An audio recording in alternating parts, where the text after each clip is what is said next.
할렐루야. 5월 9일 월요일입니다. 고린도전서 4장 1절부터 8절까지 말씀을 읽고 은혜 나누도록 하겠습니다. 사람이 마땅히 우리를 그리스도의 일꾼이요 하나님의 비밀을 맡은 자로 여길지어다. 그리고 맡은 자들에게 구할 것은 충성이니라. 너희에게나 다른 사람에게나 판단받는 것이 내게는 매우 작은 일이라. 나도 나를 판단하지 아니하노니 내가 자책할 아무것도 깨닫지 못하나 이로 말미암아 의롭다함을 얻지 못하노라. 다만 나를 심판하실 이는 주시니라. 그러므로 때가 이르기 전 곧 주께서 오시기까지 아무것도 판단하지 말라. 그가 어둠에 감추인 것들을 드러내고 마음의 뜻을 나타내시리니 그때에 각 사람에게 하나님으로부터 칭찬이 있으리라. 형제들아, 내가 너희를 위하여 이 일에 나와 아볼로를 들어서 본을 보였노니 이는 너희로 하여금 기록된 말씀 밖으로 넘어가지 말라 한 것을 우리에게서 배워 서로 대적하여 교만한 마음을 가지지 말게 하려 함이라. 누가 너를 남달리 구별하였느냐? 네게 있는 것 중에 받지 아니한 것이 무엇이냐? 네가 받았은즉 어찌하여 받지 아니한 것 같이 자랑하느냐? 너희가 이미 배부르며 이미 풍성하며 우리 없이도 왕이 되었도다. 우리가 너희와 함께 왕노릇하기 위하여 참으로 너희가 왕이 되기를 원하노라. 아멘. 더 긴 말씀인데 오늘은 8절까지 말씀만 읽었습니다. 내용은 지지난 시간 묵상했던 말씀과 계속해서 이어지는 것이죠. 고린도 교회에 많은 문제가 있는데 교회에 분쟁이 있는 문제를 가장 심각하게 생각해서 고린도전서 맨 앞부분에 이 이야기가 나타나고 있으며, 그리고 그 문제를 해결하기 위한 권면과 설명의 내용이 다른 문제들을 위한 사도 바울의 그런 어떤 이야기들보다 더 많은 내용이 기록되고 있습니다. 그만큼 이 문제는 중요한 문제고 그야말로 기초적이고 기본적인 문제인 것 같습니다. 건물을 지을 때 기초를 잘못하면 그 위에 아무리 공을 들이고 아무리 비싼 재료를 투입한들 아무 소용이 없죠. 기초에 문제가 생기면 벽에 금이 가고 이내 건물이 무너질 수밖에 없기 때문에 그렇습니다. 아무리 시간이 많이 걸리고 답답해도 기초는 요령을 피우지 말고 원리 원칙대로 어떤 공법이나 또는 거기에 들어가는 재료 또는 시간을 아끼지 말고 제대로 해야 그 위에 무너지지 않는 집을 세울 수 있는 것입니다. 우리는 지난 주말 묵상했던 말씀을 통해서 주의 사역자, 그러니까 성도들이 있고요, 하나님이 계신데요, 그 중간에 사역자들이 있습니다. 이 사역자들도 결국은 하나님께 부름받은 성도들인데 그 성도들 중에서 더 특별히 그저 주의 종들을 통해서 말씀을 공급받고 지도받는 것을 넘어서 이제 다른 사람에게 말씀을 전할 수 있고 지도할 수 있는 그런 일꾼으로 부름을 받은 그런 종들을 하나님의 사역자, 동역자 또는 일꾼, 그렇게 이제 표현을 했는데요. 그런 하나님의 일꾼을 지난 주말 묵상했던 말씀에서는 그 일꾼들이 하는 일을 마치 농사 짓는 일 중에 한 부분으로 그렇게 비유를 하기도 했고 건물을 짓는 작업으로 설명하기도 했습니다. 나는 심었고 아볼로는 물을 주었을 때 자라나게 하시는 이는 오직 하나님이시니라. 그렇게 농사의 비유에서 나도 그리고 아볼로도 각각 주인 되신 하나님께 명을 받아서 각자의 역할에 충실을 했는데 그 모든 역사를 주관하시며 결정적으로 그 복음의 씨앗이 너희들의 심령 속에서 자라나게 하신 분은 하나님이다. 나와 아볼로는 아무것도 아니다. 그렇게 마치 농사 짓는 이야기를 비유로 들어서 하나님의 존재와 그리고 하나님의 사역자들의 역할의 크기에 대해서 설명을 했습니다. 주의 종들의 수고도 너무나 잘한 것이고 작지 않은 공로가 있는 것이지만 그러나 하나님께서 해주시는 일의 크기에 비교할 바가 못 되는 것이죠. 사도 바울은 주의 종들이 하는 일을 건축자에 비유하기도 했습니다. 주의 종들이 기초를 닦아 놓았다. 그런데 이 기초는 아볼로가 닦았다고 아볼로가 아니고 바울이 닦았다고 바울이 아니다. 누가 심부름을 맡아서 명을 받아서 그 작업을 했든지 기초는 예수 그리스도다. 그 예수 그리스도라는 기초 위에 너희들이 이제부터 집을 지어야 된다. 그 집은 뒤에 하나님의 성전으로 묘사되고 있습니다. 너희가 하나님의 성령이 거하시는 성전이라는 것을 깨닫지 못하느냐? 성전을 더럽히는 죄는 하나님께서 묵고하지 않으신다. 교회에서 오직 자라나게 하시는 이는 하나님이다. 오직 우리들의 터는 예수 그리스도다. 거기에 집중하지 못하고 나는 바울파다, 나는 아볼로파다, 게바파다 등등을 주장하는 자들을 성전을 더럽히는 죄가 있다라고 그렇게 예를 들어 말씀해 주신 것입니다. 자, 이제 오늘 말씀에는 그렇게 때로는 농부로 때로는 건축자로 비유해 줬던 하나님의 사역자들에 대해서 조금은 다른, 비유라기보다는 직설화법에 가까운 그런 표현으로 하나님의 종들을 묘사하고 있습니다. 첫 번째는 그리스도의 일꾼이라는 겁니다. 사람들이 마땅히 우리를 그리스도의 일꾼으로 보아야 할 것이다. 농부도 건축자도 자기가 주인이 아닙니다. 주인이 따로 있습니다. 농장주가 따로 계시고 건축주가 따로 계십니다. 그 주인의 명에 따라서 씨를 심고 물을 주는 것이며 기초를 놓는 것입니다. 모든 것들은 주인이 주도하시는 겁니다. 일을 하다가 자재가 부족합니다. 시간이 부족합니다. 물이 필요합니다. 기구가 필요합니다. 주인에게 요청을 하면 주인이 주는 것입니다. 그 주인이 누구냐? 성삼위일체 하나님이신데, 그래서 오늘 말씀에 사람들이 마땅히 우리를 그리스도의 일꾼으로 보아야 한다. 우리는 우리 임의대로 일하는 자들이 아니다. 내 멋대로 일하고 나 하고 싶은 대로 하고 내가 왕 노릇하고 내가 주인 노릇하려는 것이 아니다. 주인은 따로 계시다. 그리스도께서 주인이다. 우리는 그분에게 일꾼으로 부름받은 일꾼이다. 우리는 날마다 그분의 분부에 따라 움직인다. 그분께서 동으로 가라면 동으로 가고, 동으로 가려고 했지만 길을 막으시면 안 가고 있다가 서쪽으로 길을 열어주시면 서쪽으로 간다. 나는 그렇게 해서 아나톨리아에서 동쪽으로 갈 수도 있었지만 거기서 하나님께서 길을 막으시고 서쪽으로 길을 열어주셔서, 그래서 마케도니아와 아덴 지방을 갔다. 고린도라는 도시가 바로 아덴 지방에 있는 도시이기 때문에 그런 하나님의 섭리에 따라서 여기까지 온 것이다. 내 맘대로 움직이는 것이 아니다. 하나님께서 2차 전도 여행을 마치고 잠시 쉬게 하셨다가 다시 지금 3차 전도 여행을 나와 있는데, 예나 지금이나 나는 계속해서 주의 명에 의해서 움직이는 일꾼인데, 사람들이 나를 오해하고 사람들이 나는 바울 선생님 봐야 라고 말하는데 잘못이다. 나는 그리스도의 일꾼일 뿐이다. 그 다음에 이어지는 말씀은 하나님의 비밀을 맡은 자다. 사람들이 마땅히 우리를 하나님의 비밀을 맡은 자로 여길 것이니라 라고 말하고 있습니다. 여기 이제 비슷한 표현들이 반복되고 있는데요. 여기 하나님의 비밀은 앞에 하나님의 증거라고 표현되기도 했었습니다. 헬라어 원문으로는 같은 말을 쓰고 있는데요. 조금 다르게 번역을 하고 있죠. 하나님의 증거가 무엇일까요? 하나님의 비밀이 무엇일까요? 예수 그리스도입니다.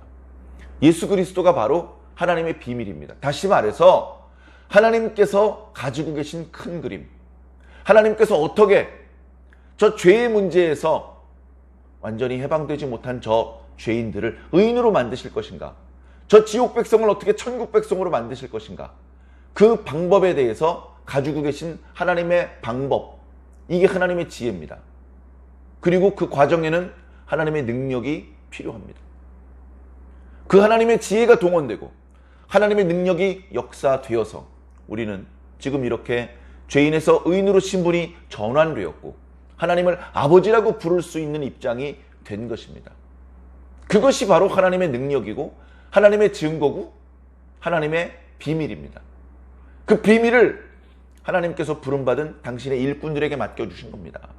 그러니까 이 일꾼들은 하나님께 받지 않은 논리학과 수사학을 동원해서 입을 열면 안 되는 것이죠. 그저 투박할지라도 또는 자신들의 연약함과 부족함이 들통이 나게 되더라도 아무 보탬이 없이 자신들이 하나님께 받았던 복음 그대로를 전파할 수밖에 없습니다. 예수 그리스도를 통해서 우리를 구원하신다는 하나님의 이 비밀을 하나님께서 우리들에게 맡겨 주었고, 그래서 나는 2차 전도 여행 때 고린도를 지나갈 때 너희들에게 그 비밀을 알려준 것이다. 그때 내가 사람의 말의 아름다움으로 하지 않고 하나님께 받은 그대로 전했을 때 성령의 능력이 나타났다. 너희가 예수가 그리스도라는 것을 깨닫게 되었고 믿게 되었다. 그것을 말씀하고 있는 것이죠. 자, 2절은 이런 내용입니다. 바로 앞부분에 사람들이 마땅히 우리를 하나님의 비밀을 맡은 자로 여길지니라. 하나님의 귀중한 것을 맡은 자가 되었죠. 부탁받은 자가 되었습니다. 이렇게 하나님께 뭔가 부탁받은 자는, 사명을 받은 자죠. 이런 자들에게는 충성이 필요하다, 이런 뜻이죠. 이 말씀, 고린도전서 4장 2절 말씀은 대부분의 임명장, 무슨 공로패 이런 곳에 새겨져 있는 그런 말씀이기도 합니다. 맡은 자는 충성스럽게 그 맡겨진 일을 다 해야 돼, 그런 의미가 있는 것이죠. 자, 그런데 오늘 우리가 보고 있는 이 개역 개정판, 개역 한글판도 마찬가지고요. 조금 원문의 의미를 이렇게 맛깔나게 살리지 못한 것 같습니다. 원문에는 충성이라는 단어라기보다는 믿음, 믿음직한, 신뢰할 만한, 신뢰성, 성실성, 이런 의미를 가지고 있는 단어가 사용되고 있습니다. 다시 말해서 하나님께 직분을 맡은 자는, 사명을 맡은 자는, 하나님의 비밀을 맡은 자에게는 이런 면이 필요한데 바로 하나님께 성실함을 발견되는 것이 필요하다. 하나님께 성실함이 발견되어야 된다. 사람에게 발견되는 건 별로 중요하지 않습니다. 하나님께서 그걸 발견하셔야 되죠. 하나님께서 성도들 중에서 또다시 당신의 일꾼으로 부르셨습니다. 그들에게 하나님의 비밀을 맡기셨습니다. 그리고 그 하나님께서 맡기신 비밀을 가지고 하나님께서 부탁하신 사명을 잘 감당하시는지 하나님께서 계속해서 보고 계시는데, 보다 보니까 성실함으로 그 일을 감당하는 모습이 발견되는 거예요. 하나님의 비밀을 맡은 자들에게는 그렇게 하나님의 눈에 성실한 모습이 발견되어야 한다. 결국은 성실해야 된다, 충성해야 된다는 의미이지만 원문의 의미의 맛을 살리면 그렇다는 것입니다. 자, 하나님께 충성된 자로 발견이 되어야 된다는 것입니다. 사람들에게 충성된 자로 발견되는 것은 별로 중요하지 않다. 이어지는 내용이 그런 내용이죠. 너희에게나 다른 사람에게나 판단받는 것이 내게는 매우 작은 일이다. 나는 너희들이 나를 뭐라고 판단하는지 신경 쓰지 않는다. 나는 나도 나를 판단하지 않는다. 그건 별로 중요한 일이 아니다. 판단은 네가 하는 판단이나 내가 하는 판단이나 정확하지 못하다. 우리는 어리석고 우리는 깨달음이 둔해서 정확한 판단을 내리는 것이 어쩌면 불가능하다. 그런 어리석은 주제에 누구를 판단하고 앉아있고 얼마나 바보 같은 짓이냐. 나도 나를 판단하지 않는다. 나도 너를 판단하지 않는다. 판단하는 일 자체는 우리가 하는 일이 아니다. 그것은 주님께서 하시는 일이다. 판단은 주님께서 하시는 일이다. 그래야 정확한 판단이 나오고,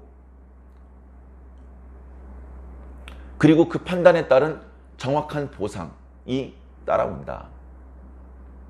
그런데 고린도 교회 성도들은 그렇게 하지 않았죠. 판단을 합니다. 아볼로보다는 바울인 것 같아. 난 바울파야. 무슨 소리야? 바울보다는 게바인 것 같아. 난 게바파야. 이런 소리를 하고 있었던 것이죠. 물론 바울도 게바도 아볼로도 하나님의 충성스러운 일꾼입니다. 그리스도의 일꾼이요 하나님의 비밀을 맡은 자들입니다. 그런데 그런 자들을 판단하면 안 되는 것이죠. 누가 누구보다 더 큰 하나님의 일꾼이다. 누가 누구보다 더 위대한 하나님의 사도다. 이런 걸 우리끼리 뭐하러 분별을 합니까? 그런 우리들끼리 하는 판단은 엉뚱한 범죄로 연결될 뿐입니다.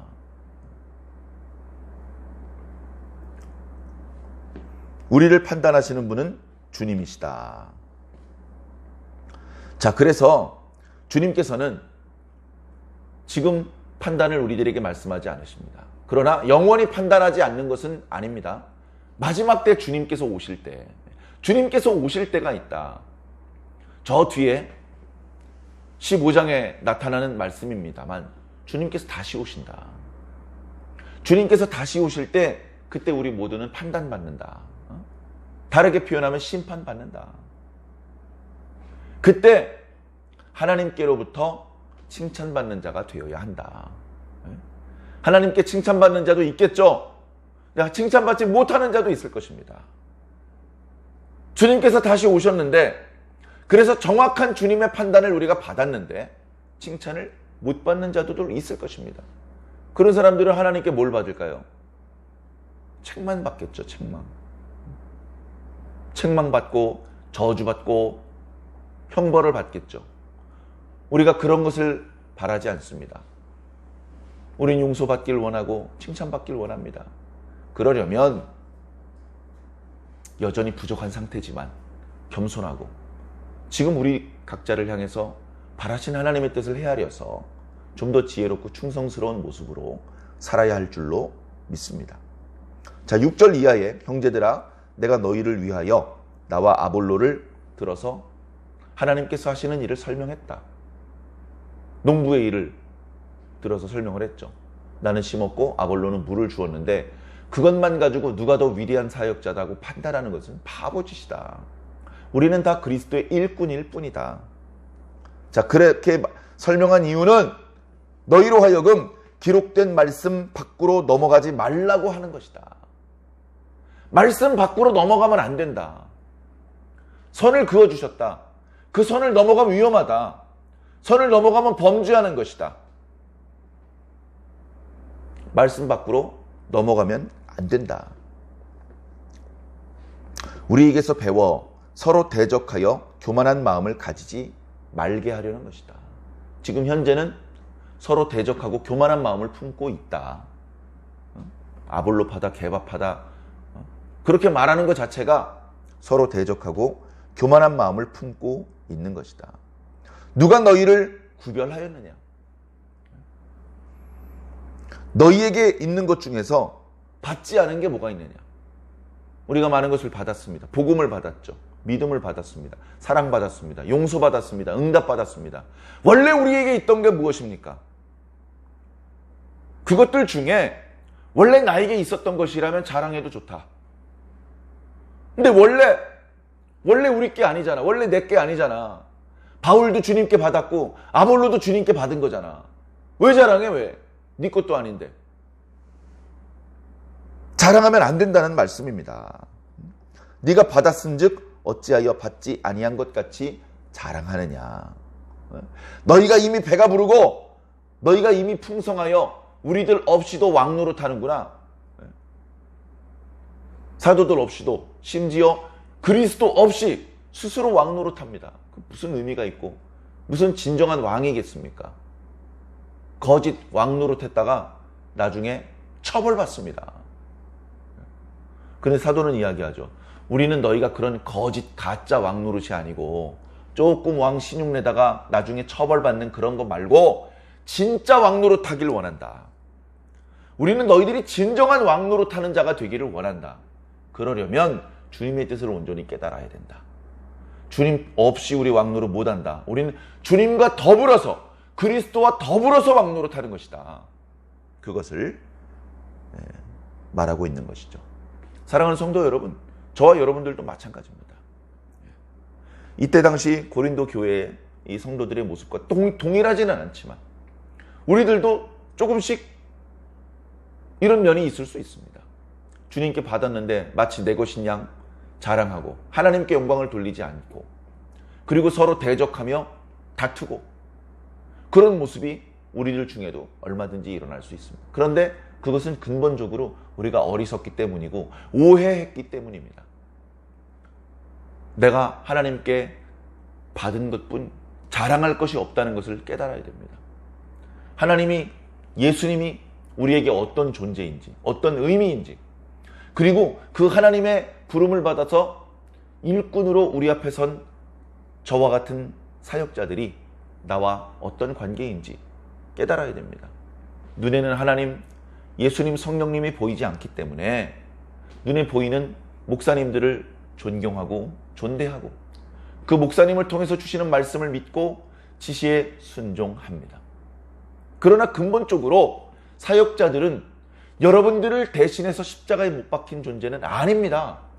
여러분들이 여러분들의 사역자들의 이름으로 세례를 받은 것이라면 여러분들은 희망이 없습니다. 우리는 오직 하나님의 부름을 받은 자들이고 예수 그리스도의 이름으로 구속을 받았고 세례를 받은 자들입니다. 그것에서 벗어나면 안 됩니다. 말씀을 벗어나고 그 선을 넘어간다면 어찌 하나님의 책망을 피할 수 있겠습니까? 겸손하게 지금이라도 하나님의 뜻을 잘 헤아려서 하나님께서 기뻐하시는 모습으로 돌아봐 주신다면 하나님께로부터 각자에게 칭찬이 있을 줄로 믿습니다. 모두 그 칭찬받게 되시기를 주의 이름으로 간절히 축원합니다. 아멘.